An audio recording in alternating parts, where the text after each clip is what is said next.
Carr is mortally wounded. He's found trying to load this last shell into this destroyed gun. He's ripped open. His entire front side is torn open. And one of the chief bosun's mates eases him out of the turret and essentially lays him down to allow him to die.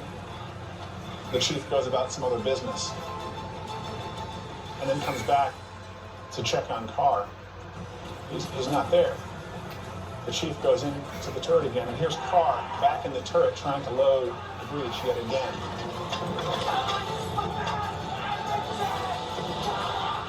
Before he finally expires. It's that kind of heroism, that kind of devotion to duty that really characterizes the American performance on this day. Taffy 3 is taking a beating. It will take more than the heroism of a few sailors to stop the Japanese from storming into Leyte Gulf. Happily Ever After has entered the chat. My husband's the hottest guy in 90 Day History. Your hosts. Haters, go live somewhere else. Bear Shade. Open the key out. Happily Ever After strikes back. All new tonight at 8 on TLC. Your 90 Day starts now. You okay being somebody's husband? I don't know, honestly. This is my husband, America. Oh my God. 90 Day Fiancé premieres December 6th at 8 on TLC.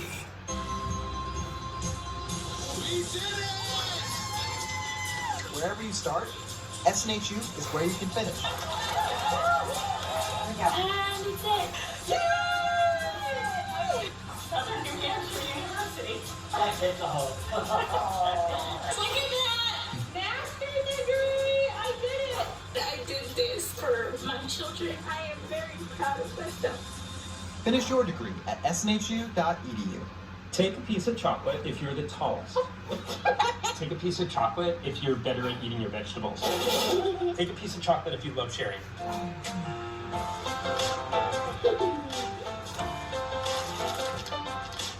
Kids, what do you want for lunch? Pizza! Pizza! What about Subway? It's a good call and everyone loves it. We raised our kids on it. So stop the bickering. Grow up. Mom, knock it off! Try the new Subway Buffalo Chicken or Barbecue Chicken.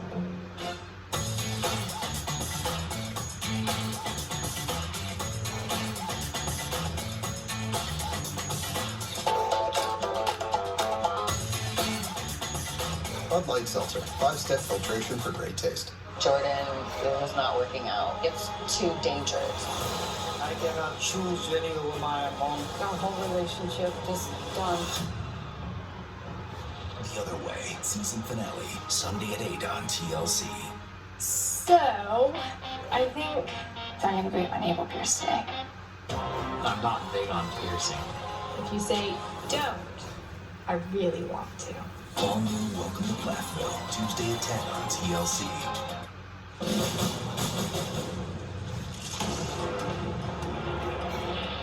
9 a.m., 2 hours into the battle. Having started the battle with 23 warships, the Japanese force are down to 21, with 3 more damaged. But the 13 ships of Taffy 3 are now dropping at increasing speed, with 1 destroyer and 1 escort carrier sinking, and 6 other ships suffering severe damage. The smallest of them all, the Samuel B. Roberts, is still operating. But Jack Hewson knows her fight is nearly over. I was very worried, and I walked away from my gun. There's a big bulkhead there, big iron bulkhead, and I said, I'm gonna stay here. I only stayed about a minute. See, I shouldn't do that. I gotta stay on my gun. But I was scared. The shells were coming all over us, and one of them hit back aft, right by the mast.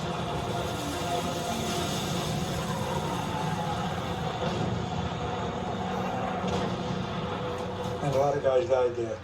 2 of my good friends on the ship died there. And they didn't know what hit them. And those big shells hit, forget it.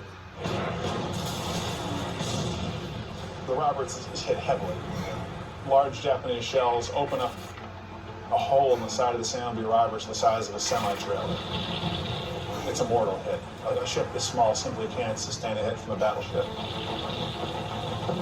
And they blew us apart. a big hole on the port side. All the water was coming in. It was terrible. Wish we were right near there. Snap all around. I got a little in my neck. One hit in the engine room.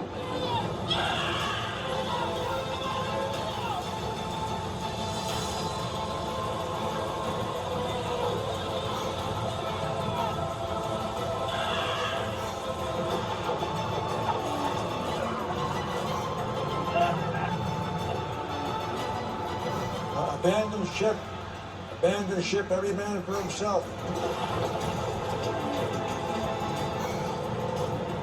It would have been a very chaotic situation, but eventually that word would get passed. Certainly would become obvious as waves begin to wash over the decks. Crewmen start to scramble into the sides. Rope ladders are let down to enable them to reach the surface of the water. There was another guy with me. He says, Jack, we better get in. I said, yeah, we better. I don't know what happened to Bud. And we jumped in the water. Having fought so valiantly to protect their carriers, Taffy 3's destroyers and escorts are close to defeat. Two of their most aggressive ships, the Hole and the Samuel B. Roberts, are sinking or sunk. But an hour and a half after taking its first hits, the Johnston still won't quit. One of the 5-inch guns lost power, but it had to be done by hand, so that required the ammunition to be passed up.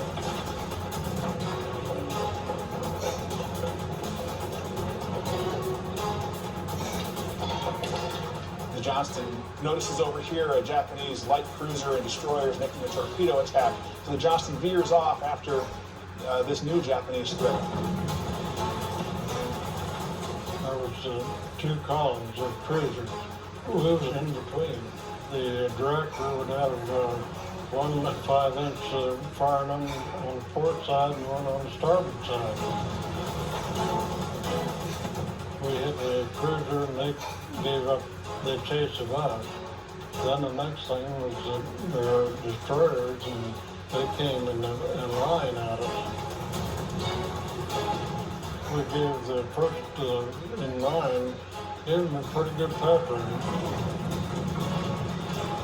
Finally, the Johnston is hit again, and her last engine is knocked offline, and at this point, the ship is dead in the water.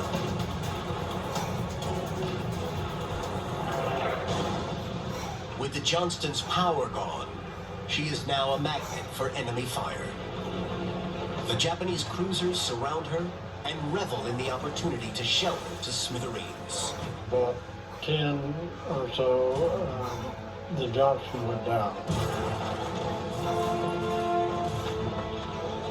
Word was passed, abandoned ship.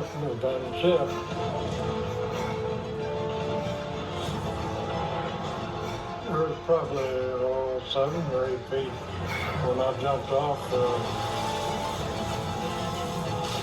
Survivors from the Samuel B. Roberts and Johnston are now floating in the middle of the battle. Someone said, "Look what's coming." And one of the Japanese ships are coming right at us. Only they're going to run us over. But he didn't. He came by us about 200 yards away. He came by to salute us for an honorable battle. And I think probably we're the only ship in World War II that got saluted by the enemy. 9:11 a.m. Taffy 3's most dangerous ships are now sinking, and the enemy have the escort carriers surrounded. Victory for the Japanese is all but assured, but their commander is still not sure who has the upper hand. It's at this point that Kurita loses his nerve. He's got 2 cruisers dead in the water, a 3rd badly damaged. He's facing intensifying U.S. air attack. He receives word that the southern force has been destroyed.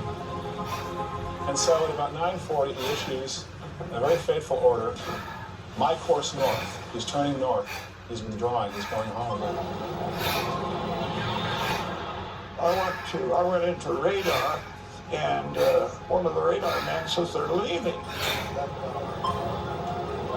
And I couldn't believe it.